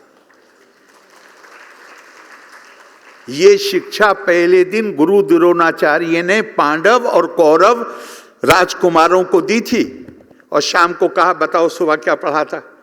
सब ने 104 ने फट फट सुना दिया। 105वें ने, जिसे हम धर्मराज के नाम से जानते हैं, कहा मुझे याद नहीं हुआ। रोज डांट खाई, कभी याद ही नहीं हुआ। और जीवन के अंत में कहा, गुरु ने पहले दिन जो शिक्षा दी थी उसको समझने में और उस पर आचरण करने में पूरा जीवन व्यतीत हो गया। आचरण में लाना किसी भी चीज को, तो मैं एक बात उसके साथ खत्म करूंगा। हमें ये पता होना चाहिए हमारी पहचान क्या है।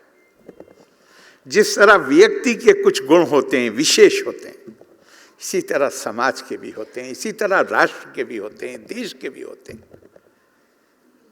भारत की पहचान दुनिया में ज्ञान के केंद्र के रूप में रही है।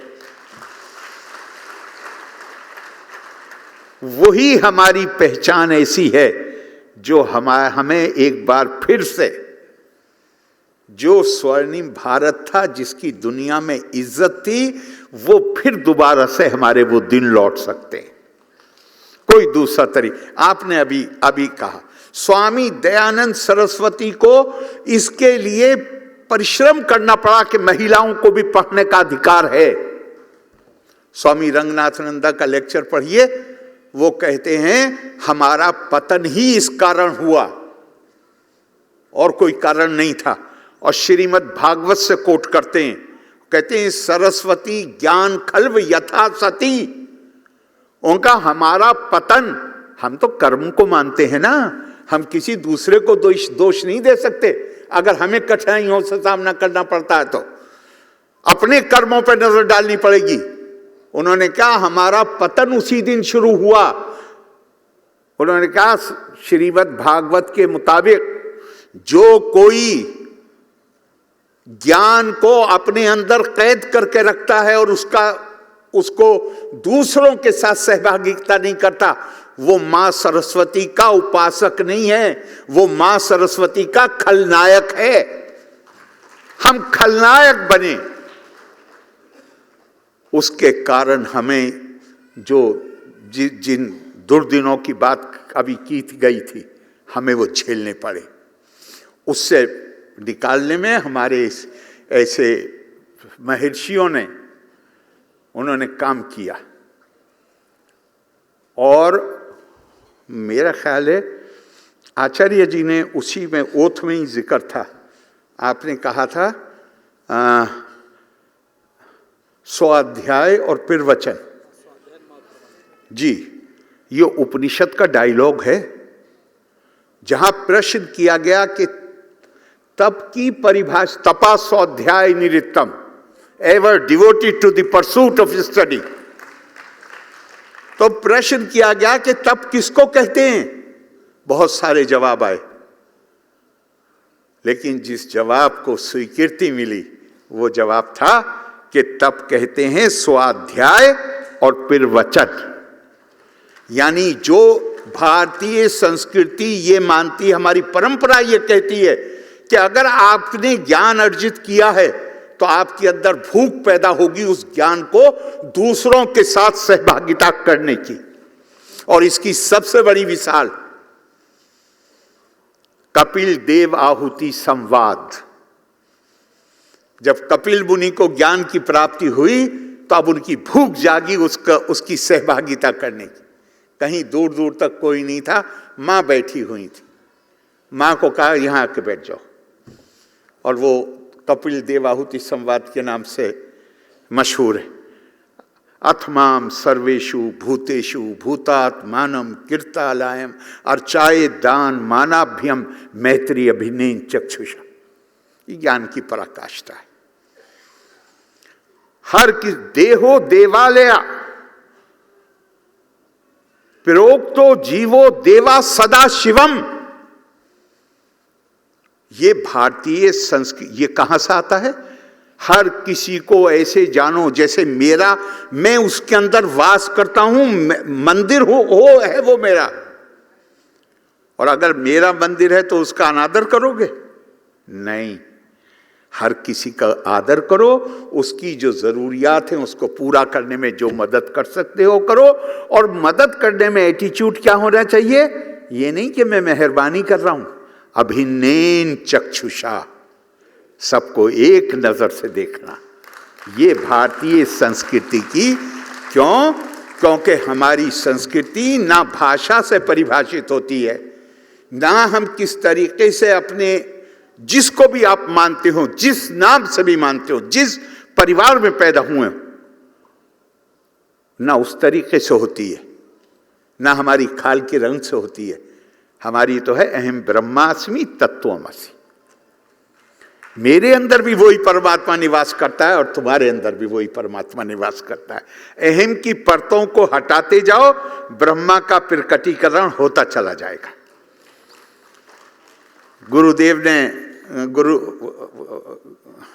गुरुदेव रविन्द्रनाथ टैगोर ने कहा, क्या खूबसूरत जुमले, 2-3 जुमले। कहा मैं भारत से प्यार करता हूं, इसलिए नहीं कि मैं एक भौगोलिक क्षेत्र को मूर्ति रूप देकर उसकी पूजा करना चाहता हूं, इसलिए भी नहीं कि मुझे यह सौभाग्य मिला है कि मैं भारत भूमि में पैदा हूं, बल्कि मेरा जो भारत के लिए अगाध प्रेम है वो इसके लिए है कि दुष्कर से दुष्कर परिस्थितियों में भी भारत ने उन जीवंत शब्दों को जो भारत के बच्चों की चैतन्य आत्मा से निकले थे, उनको बचा के रखा। यानी ज्ञान की परंपरा।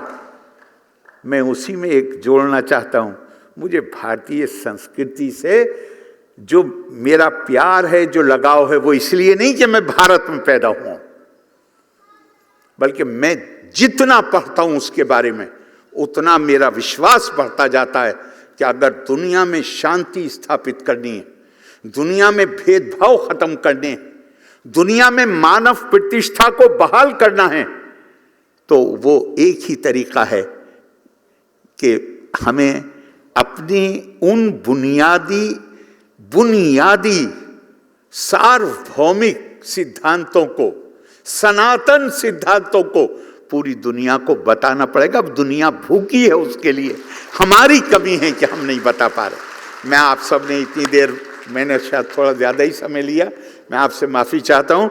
आपने इतने प्यार से सुना, इतना स्वागत सत्कार किया, बहुत बहुत आपके प्रति धन्यवाद व्यक्त करता हुआ आपसे इजाज़त लेता हूँ। जय हिंद, वंदे मातरम। बहुत बहुत धन्यवाद। मुझे कहना पड़ेगा विद्वान राज्यपाल महोदय का, आदरणीय विद्वान राज्यपाल महोदय, उन्होंने हमारे भारतीय शास्त्रों को उस पर बहुत प्रकाश डाला। प्रोटोकॉल के अनुसार कार्यक्रम अब हमारा विराम की ओर है। राज्यपाल महोदय प्रस्थान करेंगे, उसके बाद हम यहीं बैठे रहेंगे और कुछ और भी उसके बाद हम कार्य संपन्न होगा। मैं इस समय निमंत्रित करता हूँ आदरणीय डॉक्टर प्रीति विमर्शिनी जी, जो उपाचार्य हैं इस महाविद्यालय की, वे धन्यवाद प्रस्ताव करेंगे। उसके बाद हम फिर अपने स्थानों पर खड़े होकर राष्ट्रगान करेंगे और माननीय राज्यपाल महोदय जब तक नहीं यहाँ से प्रस्थान करते तब आप अपने स्थान पे खड़े रहेंगे, ऐसा मेरा आपसे निवेदन है। उसके तुरंत बाद कुछ भजन आदि प्रस्तुत होंगे। तो मैं डॉक्टर प्रीति विमर्शिनी जी को आमंत्रित करता हूँ। ओम। भारत की अति प्राचीन इस विद्या की नगरी काशी में पाणिनि कन्या महाविद्यालय, जो कि 2 महनीय विदुषियों के द्वारा अनेक संकल्पों के साथ स्थापित किया गया था, आज वह एक बीज जो था इस वृक्ष, वटवृक्ष के रूप में तैयार हुआ है और उसका आज स्वर्ण जयंती शुभ अवसर है, दीक्षांत समारोह है। इस पवित्र अवसर पर इस अति गरिमामय गौरवमय मंच पर समुपस्थित जो भी महनीय विभूतियां हैं, आप सबका मैं धन्यवाद करने के लिए यहाँ उपस्थित हुई हूँ। सर्वप्रथम मैं धन्यवाद करना चाहूँगी अपने अति माननीय महामहिम राज्यपाल मोहम्मद खान साहब जी का, जो कि आप केरल के राज्यपाल हैं। आपने इस कार्यक्रम में अपनी स्वीकृति देकर के हम सबको जो उपकृत किया है और भारतीय वैदिक विचारधारा से ओतप्रोत अति उत्तम जीवनोपयोगी प्रेरणाप्रद उपदेश एवं संदेशों को देकर के इन नवीन समावर्तित ब्रह्मचारिणियों को जो आपने प्रेरणा प्रदान की है, और उनको ही नहीं, यहाँ समुपस्थित जो पुरातन स्नातिकाएं हैं जो यहाँ से अध्ययन करके गई हैं, और भी जो यहाँ पर समुपस्थित सभी मंडली हैं, उनको आपने जो अपने प्रेरणा में उपदेश दिए हैं, उनसे हम सब उपकृत हुए हैं। आपका बहुत बहुत हृदय से आभार एवं धन्यवाद करना चाहूँगी। आपके प्रवचन को, आपके उपदेश को सुनकर के ऐसा लगा जैसे वेद में जो सत्यमृतम बृहद इत्यादि मंत्रों के माध्यम से एक श्रेष्ठ शासक के जो कर्तव्य बताए गए हैं, आपने उसको अपने जीवन में अवतरित किया हुआ है। मैं आपका हृदय से पुनः बार बार धन्यवाद प्रदान करना चाहूँगी। उसी के साथ ही साथ मैं धन्यवाद अर्पित करना चाहूँगी अपने प्रांत सहभारी भाजपा के जो सम्माननीय सुनील ओझा जी हैं। आपने भी इतने सरल शब्दों में और इतने गहन गंभीर उपदेशों को आशीर्वाद के स्वरूप इन ब्रह्मचारिणियों के लिए जो आपने उपस्थित किया, मेरे पास धन्यवाद देने के लिए आपके पास मेरे पास शब्द नहीं है। आपके इन वचनों के लिए मैं आपका हृदय से बहुत बहुत आभार और धन्यवाद व्यक्त करती हूँ। और मैं आगे के लिए मैं ये चाहूँगी कि आप कभी हमारे पाणिनि कन्या महाविद्यालय में अवश्य दर्शन दें और हम सब पुनः आपसे लाभान्वित हो सकें, इसके लिए मैं आपसे निवेदन करना चाहूँगी। और इस मंच पर ही समुपस्थित हैं कुलपति, जो कि बहुत ही विद्वान हैं और इस पाणिनि कन्या महाविद्यालय से बहुत समय से जुड़े हुए हैं। जब से उसकी स्थापना हुई, आचार्य जी के साथ भी आपने बहुत ही अच्छे श्रेष्ठ आपके संबंध रहे हैं उस समय से विद्यालय के लिए। और कन्याओं की किस प्रकार से उन्नति होती रहे, वेद की किस प्रकार से उन्नति होती रहे, वेदों का संरक्षण संवर्धन कैसे होता रहे, इसके लिए आप निरंतर प्रयत्नशील चिंतनशील रहते हैं। मैं आपके उपदेशों से भी, प्रवचनों से भी बहुत सब यहाँ पर कृतार्थ हुए हैं। आपको बहुत बहुत हृदय से धन्यवाद। मंच पर समुपस्थित हैं आर्य सार्वदेशिक कार्य प्रतिनिधि सभा दिल्ली के माननीय प्रधान श्री सुरेश चंद्र अग्रवाल जी, आपने अपनी उपस्थिति से इस समारोह को गौरवान्वित किया है। आपके लिए बहुत बहुत हृदय से धन्यवाद है। और इस मंच पर समुपस्थित हैं अपने सम्मान्य भ्राता श्री अजय सहगल जी, आप बहुत ही क्रांतिकारी विचारों के योद्धा हैं और आप बड़े सम्मानित पद पर हैं। आपने यहाँ पर अपनी उपस्थिति दे करके जो हम सबको कृतार्थ किया है, उसके लिए भी मैं हृदय से बहुत बहुत आभारी हूँ और बहुत बहुत धन्यवाद। और इस मंच पर किसी भी कार्यक्रम की शोभा तब तक नहीं होती जब तक उसमें कोई यति प्रवर ना हो। तो इसमें परम आदरणीय आर्य समाज के बहुत ही क्रांतिकारी प्रवक्ता विद्वान स्वामी संपूर्णानंद जी यहाँ पर समुपस्थित हैं। आपने अपनी महनीय उपस्थिति से इस कार्यक्रम को गौरवान्वित किया है। मैं आपके लिए भी बहुत बहुत हृदय से धन्यवाद अर्पित करती हूँ। और मैं इस पाणिनि कन्या महाविद्यालय की जो आचार्य हैं उनको मैं इसलिए धन्यवाद देना चाहूँगी। मैं कभी भी धन्यवाद उनको देती हूँ, वो रोक देती हैं। आज मैं इसलिए धन्यवाद दे रही हूँ कि आपकी ही ये दूरदर्शिता थी कि माननीय राज्यपाल जी को यहाँ पर आमंत्रित किया जाए। कभी आपने उनका प्रवचन उत्तराखंड में सुना था, तब से प्रशंसा करती थी कि एक बार उनको बुलाना है, प्रीति एक बार उनको बुलाना है, तुम सुनोगी तो बहुत खुश होगी।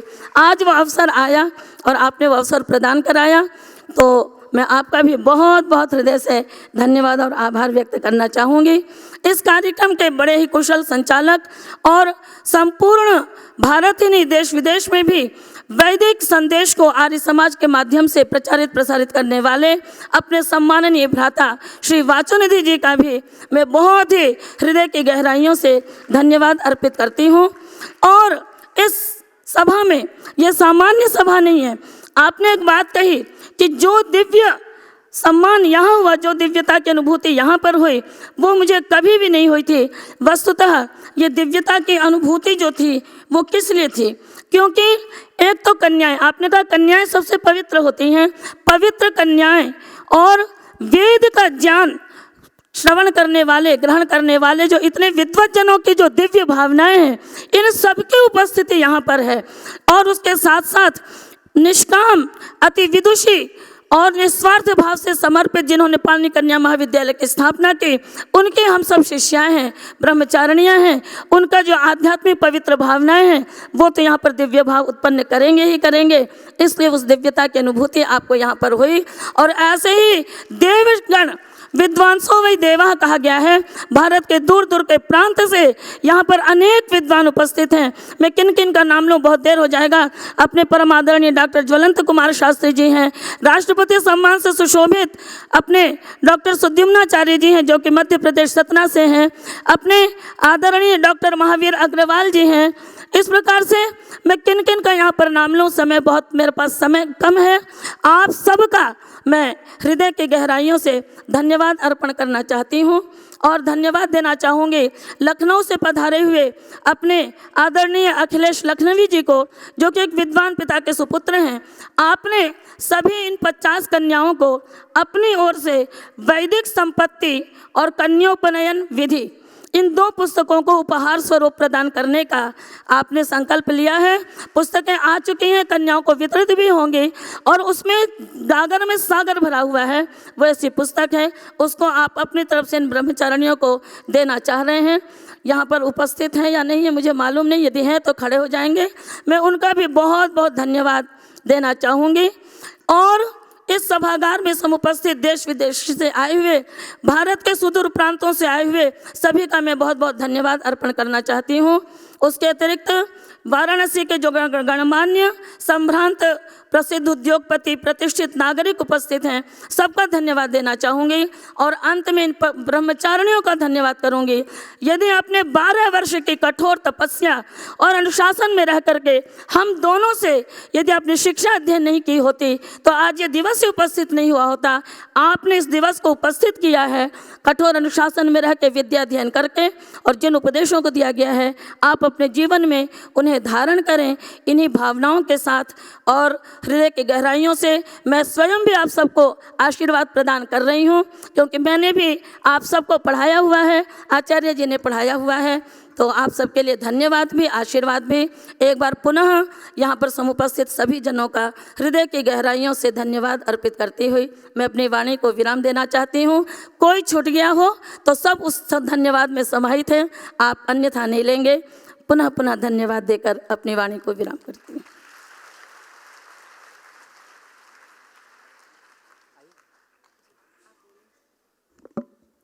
सभी अपने स्थान पे खड़े हो जाएंगे राष्ट्रगान के लिए। जनगण मन अधिनायक जय हे भारत भाग्य विधाता। पंजाब सिंध गुजरात मराठा द्राविड़ उत्कल बंगा।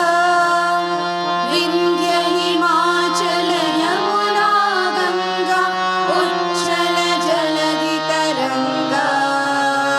तव शुभ नामे जागे, तव शुभ आशीष मांगे।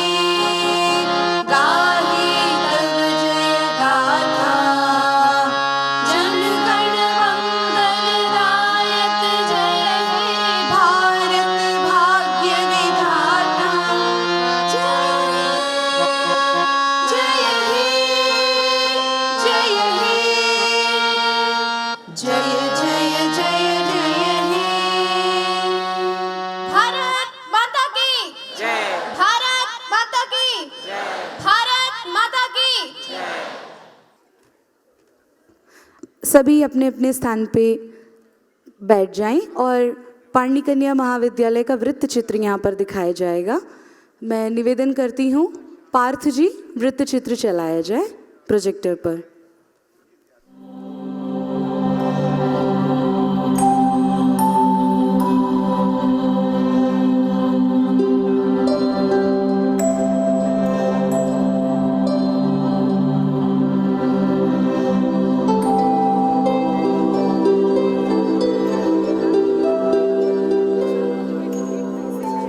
भारतवर्ष, जिसकी युगों युगों पुरानी सभ्यता में शिक्षा का मूल उद्देश्य स्वजागरण रहा है, और इसी उद्देश्य की पूर्ति के लिए हमारे ऋषि मुनियों ने एक ऐसी शिक्षा पद्धति का सृजन किया जिसने भारत को सूर्य रूपेण बना दिया। दुनिया के लिए भारत हजारों सालों से विद्या, ज्ञान और आध्यात्म का केंद्र रहा है। यहाँ की वैदिक संस्कृति विश्व में प्राचीनतम है, और इसी संस्कृति का प्रमुख केंद्र है काशी, जिसे हम धर्म और आध्यात्म की राजधानी कहते हैं। इस काशी में दुनिया के कोने कोने से लोग आते रहे हैं और यहाँ की वैदिक ज्ञान परंपरा का हिस्सा बनते हैं।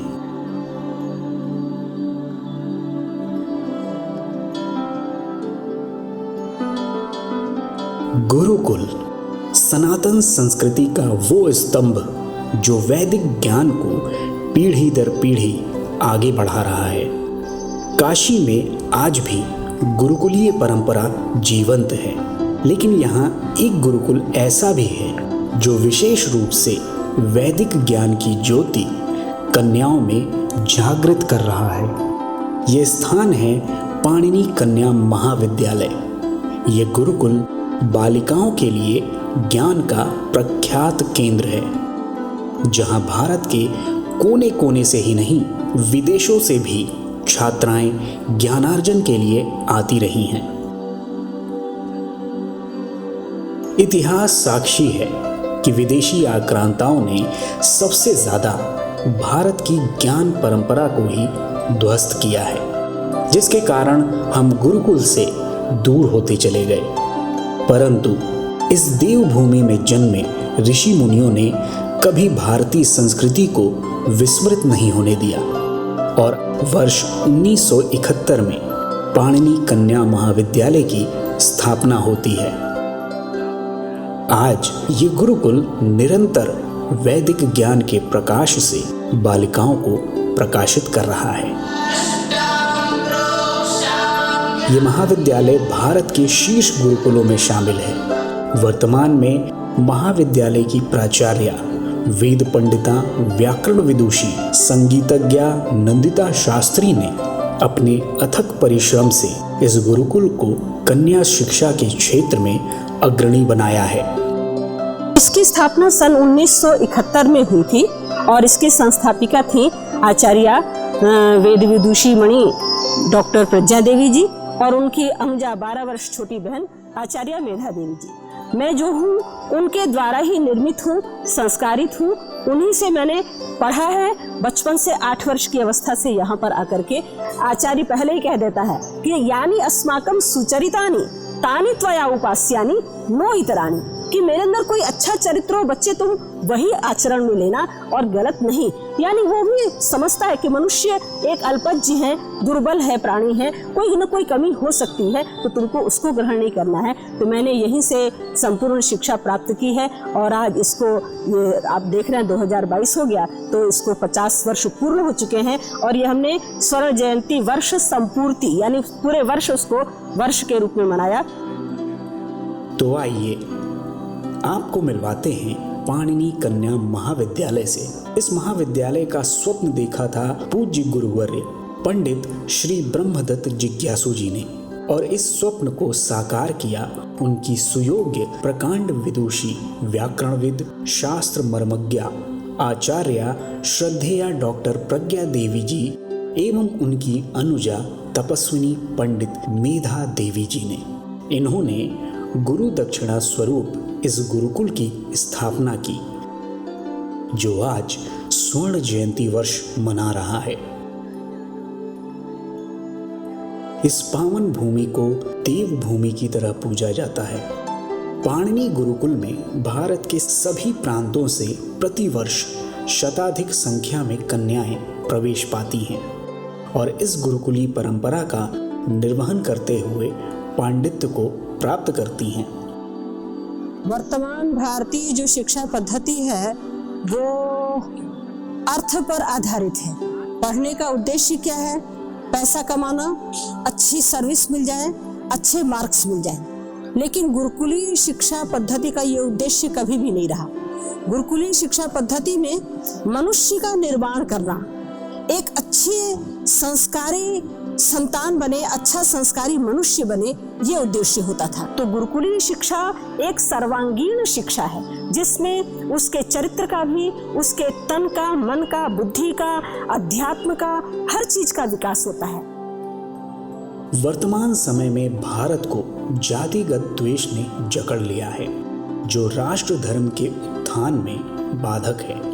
लेकिन यहाँ शिक्षा ग्रहण करने वाली कन्याएं जब इस परिसर में प्रवेश करती हैं तो वह जाति वर्ग के भेद को त्याग कर यहाँ अध्ययनरत होती हैं ताकि समाज के ऊंच नीच और भेदभाव की मानसिकता से दूर रह सके।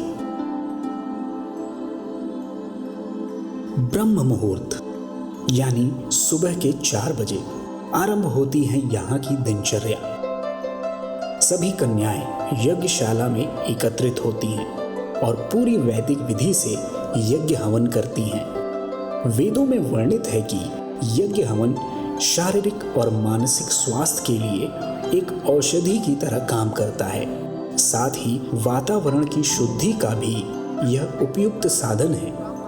इस यज्ञ भूमि पर सभी कन्याएं छोटी हों या बड़ी एक ही परिधान में उपस्थित होकर यज्ञ करती हैं। गुरुकुल की जो दिनचर्या है प्रातः 4 बजे से लेकर के रात्रि के 9 बजे तक वो आपको बिल्कुल क्रमबद्ध मिलेगी। और ये जो परिवार है इसको हम कहते हैं, कन्याएं नहीं कहते, मतलब मेरा गुरुकुल है नहीं कहते, मेरा गुरुकुल परिवार है। इस शब्द को मैं बहुत मुझे अच्छा लगता है, मतलब हम जब भी प्रयोग करते हैं तो हम कहते हैं ये मेरा गुरुकुल परिवार है। और मैं इस गुरुकुल में रहते हुए अष्टाध्यायी, वेद, दर्शन, निरुक्त, उपनिषद, गीता, महाभारत इन सब का अध्ययन कर रही हूँ।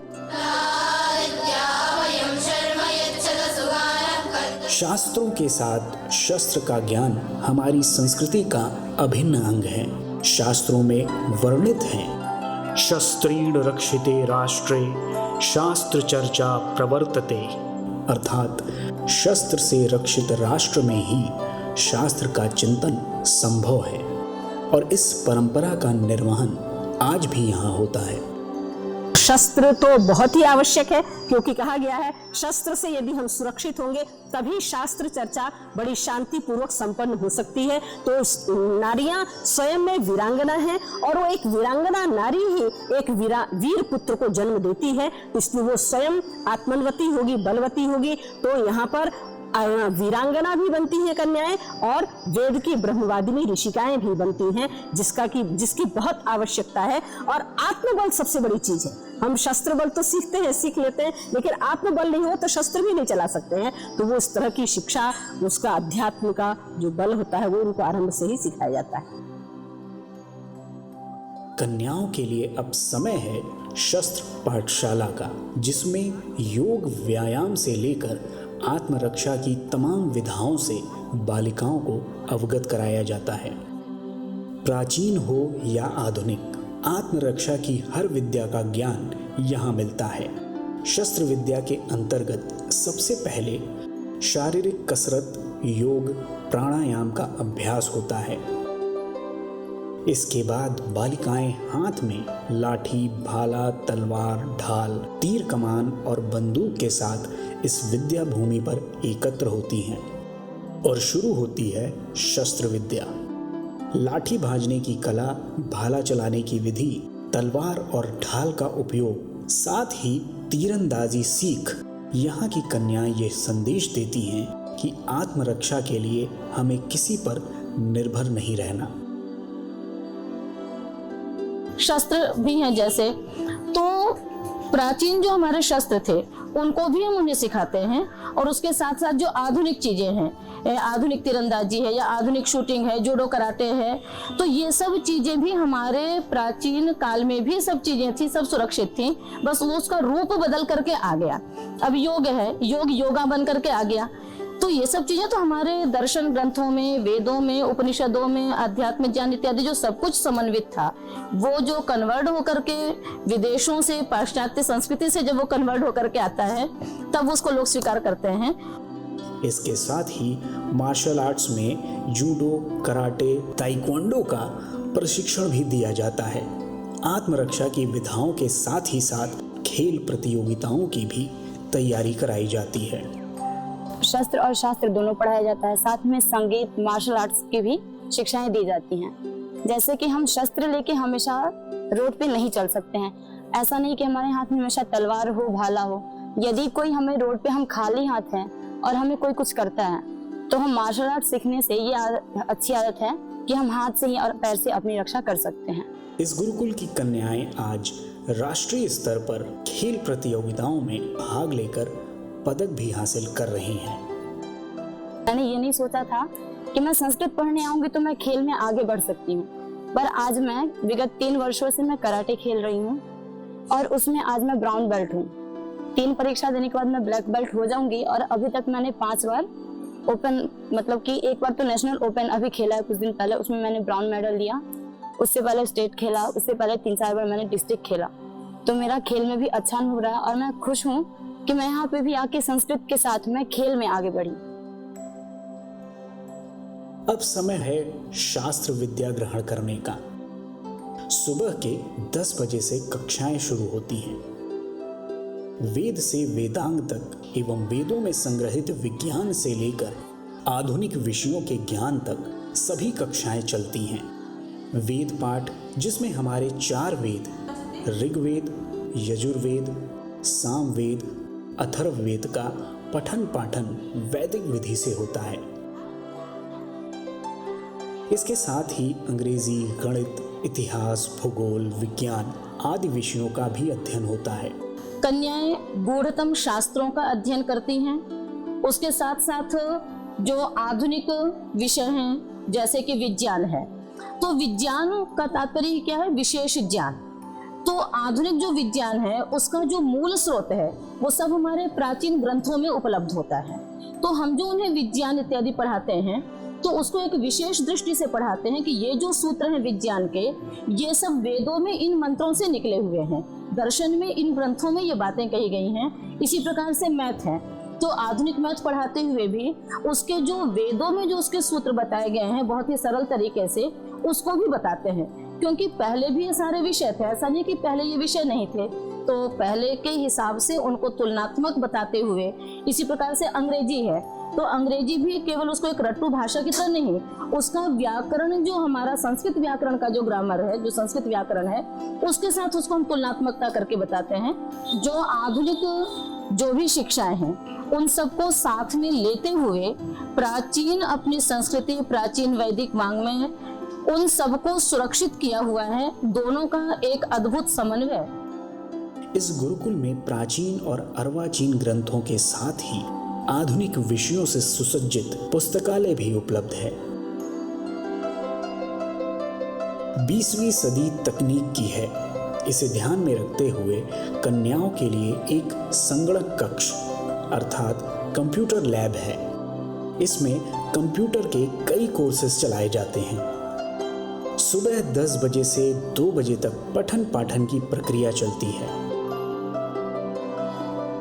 और शाम 4 बजे से बालिकाओं के मनोरंजन के लिए खेल कूद कराया जाता है। इसके बाद शाम 6 बजे यज्ञ हवन होता है।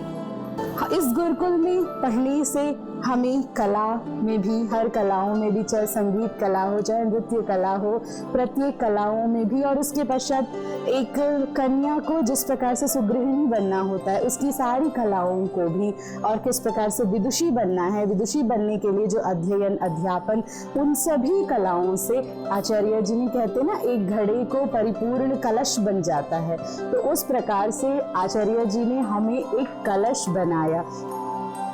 जैसा कि आपने देखा, इस गुरुकुल में प्रत्येक प्रकार की विद्या का संचरण होता है और इसमें एक महत्वपूर्ण कड़ी जुड़ती है संगीत की। संगीत के बिना भारतीय संस्कृति अधूरी है।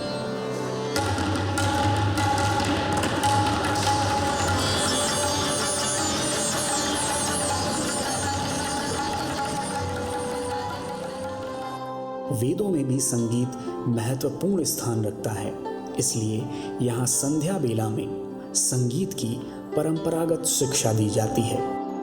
यहाँ पर संगीत का भी पूरा ध्यान दिया जाता है और संगीत में जो पाश्चात्य संगीत है उससे हम अपने बच्चों को दूर रखते हैं, किंतु जो क्लासिकल शास्त्रीय संगीत है जिसका मूल सामवेद में है, तो सामवेद को भी आदृत करते हुए, और फिर गंधर्व वेद है उसके बाद, तो उन सबको आदृत करते हुए जो भी वाद्य हैं अथवा जो क्लासिकल संगीत है, शास्त्रीय संगीत है, तो उसको भी सिखाते हैं। पाश्चात्य संगीत से दूर और भारतीय शास्त्रीय संगीत के निकट बालिकाओं को कुशल गुरुओं के सानिध्य में एक ऐसा वातावरण मिलता है जो संगीत प्रेमियों को मंत्रमुग्ध कर देता है। बालिकाएं यहाँ सितार, गिटार, हारमोनियम, वीणा, तबला समेत संगीत का संपूर्ण ज्ञान प्राप्त करती हैं। और संगीत में harmonium, tabla, guitar, sitar, violin, tanpura, pad सब कुछ सिखाया जाता है। आइए अब आपको लिए चलते हैं इस प्रांगण के उस स्थान पर जिसमें प्रवेश करते ही आप मंत्रमुग्ध हो जाएंगे।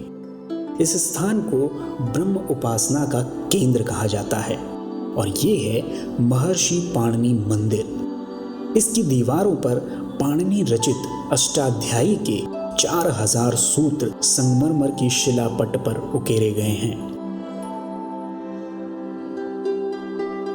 गुरुकुल आश्रम में प्रवास के दौरान कन्याओं के स्वास्थ्य पर भी विशेष ध्यान रखा जाता है। इसके लिए इन्हें आयुर्वेद, औषधियों और जड़ी बूटियों से भी अवगत कराया जाता है। इसके साथ ही यहाँ एक बागीचा है जिसमें हरी शाक सब्जियों को जैविक पद्धति से पैदा किया जाता है। दूध के लिए देशी गायों की भरी एक गौशाला भी है।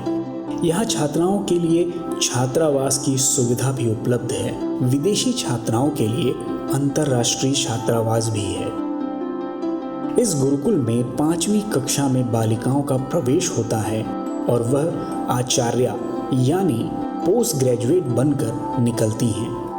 यहाँ पे जो है संस्कृत पढ़ाया जाता है, मतलब संस्कृत में जितने भी शास्त्र हैं और व्याकरण से संबंधित, साहित्य से संबंधित, दर्शन से संबंधित इन सारे शास्त्रों को पढ़ाया जाता है। साथ में यहाँ पे अन्य चीज़ों का भी प्रशिक्षण दिया जाता है, जैसे शस्त्र हो गए, तलवार, लाठी, भाला, इन सब का भी यहाँ पे सुव्यवस्थित तरीके से यहाँ पे सब कुछ सिखाया जाता है, सब कुछ पढ़ाया जाता है। और मतलब एक योग्य समाज को जो एक अच्छा व्यक्तित्व हो, जो अच्छा समाज का कल्याण कर सके, ऐसे व्यक्ति को यहाँ से ऐसी बालिका को बाहर भेजा जाता है।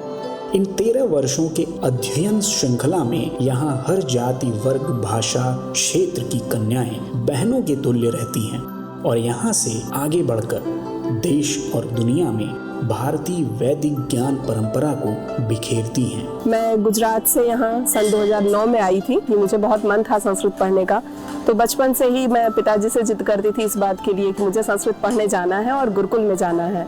पाठ्यक्रम और नियमानुसार यहाँ पर मैं पिछले 12 वर्ष से निवास कर रही हूँ।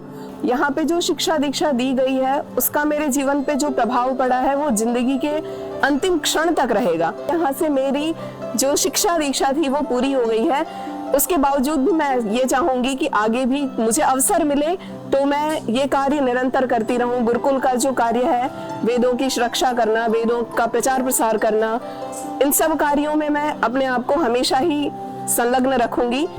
पिछले कई वर्षों से पाणिनि गुरुकुल की कन्याएं वाराणसी के 80 घाट पर सुबह बनारस की ओर से आयोजित होने वाली गंगा आरती में प्रातःकालीन देव स्तुति और प्रार्थना मंत्र भी करती आ रही हैं।